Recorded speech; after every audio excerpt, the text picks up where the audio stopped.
Halo, namaku Dimas. Aku bukan orang yang percaya hal-hal mistis. Aku selalu berpikir kalau suara-suara aneh atau penampakan itu cuma hasil dari pikiran yang terlalu lelah atau terlalu takut. Tapi pengalaman ini mengubah semua keyakinanku. 3 tahun lalu, aku adalah seorang relawan di sebuah organisasi kemanusiaan. Kami sering mengunjungi tempat-tempat yang membutuhkan bantuan, termasuk bangunan-bangunan tua yang dulu dipakai sebagai rumah sakit atau tempat karantina. Salah satunya adalah rumah sakit yang ada di daerah Jawa Barat. Rumah sakit itu sudah terpenggalai sejak tahun 2005 setelah kebakaran hebat yang katanya menewaskan puluhan pasien dan tenaga medis. Letaknya di pinggiran sebuah kota kecil di Jawa Barat. Sudah lama tidak dihuni. Tapi karena kami mendapat laporan, ada tunawisma yang tinggal di sana dan butuh bantuan.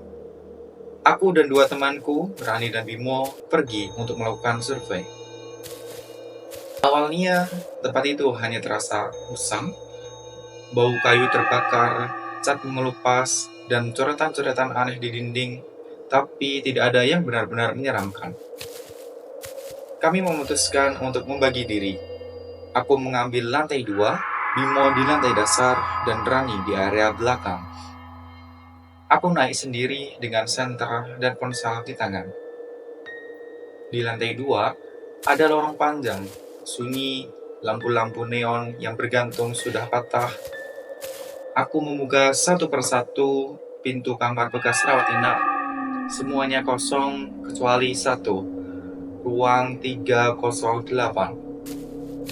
Pintu ruang itu terbuka sedikit, tapi tidak seperti kamar lain.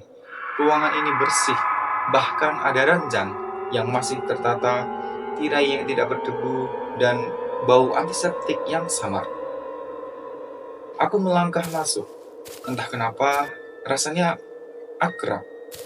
Aku merasa seperti pernah di sini.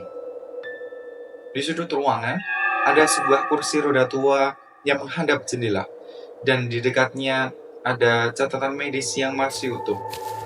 Aku pun mengambilnya dan membaca. Nama pasien, Dimas Ramadhan, usia 25 tahun, diagnosis trauma kepala berat. Keterangan pasien dalam kondisi koma, tidak ada respons sadar. Aku pun membeku, karena itulah namaku. Tanggal lahirnya pun sama. Bahkan ada foto kecil yang ditempel di pojok file, dan itu adalah wajahku. Aku tertawa kecil, pasti ini lelucon dari Rani atau Bimo. Tapi saat aku mencoba menelpon mereka, tidak ada sinyal. Aku berlari keluar, menuruni tangga, tapi lorong rumah sakit itu berubah. Lebih gelap, lebih panjang, seperti tidak berujung. Aku kembali ke lantai dasar, tapi tidak ada siapa-siapa. Tidak ada suara, tidak ada cahaya, seperti aku sendirian di dunia ini. Saat aku kembali ke lantai 2, di ruang 308, tertutup rapat, dan suara terdengar dari dalamnya. Jangan bangun, belum saatnya. Aku menendang pintunya, dan ruangan itu kosong. Tapi di ranjangnya ada tubuhku sendiri, terbaring dengan selang infus di tangan, monitor jantung di samping berdetak pelan. Aku mulai berteriak.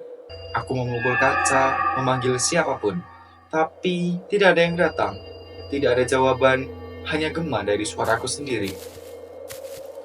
Lalu lampu-lampu rumah sakit mulai menyala satu persatu. Aku mendengar langkah kaki dan suara seorang wanita memanggil, "Dimas, kamu sudah sadar?" Aku menoleh. Di hadapanku, seorang wanita berjas putih, dokter, tersenyum kepadaku. Tapi ada yang aneh, di belakangnya ada Rani dan Bimo. Mereka menangis. Mereka memakai pakaian hitam seperti habis dari pemakaman. Dokter itu bicara secara lembut. "Kamu sudah lama koma, Mas. Kecelakaan itu 3 tahun lalu, kami nyaris kehilangan kamu. Tapi ada satu momen tadi, jantungmu berdetak sangat kencang. Seolah kamu sedang melawan sesuatu di alam bawah sadarmu." Aku hanya bisa menatap mereka, bingung. Tapi sebelum semuanya gelap, aku sempat melihat pantulan diriku di kaca. Tapi itu bukan wajahku sekarang. Itu wajahku 3 tahun lalu. Penuh luka, kepala diperban, mata kosong. Dan saat aku menyentuh kaca itu, aku tidak punya bayangan. Aku sadar di rumah sakit kota, bukan di rumah sakit yang sebelumnya kami ke sana.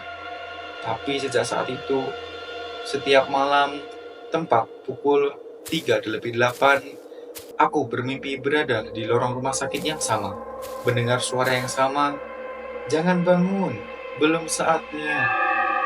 Dan yang paling membuatku takut, ruang 308 tidak pernah tercatat di arsip rumah sakit manapun. Tapi aku tahu, itu masih ada di antara dunia ini dan dunia yang seharusnya tidak pernah aku tinggalkan.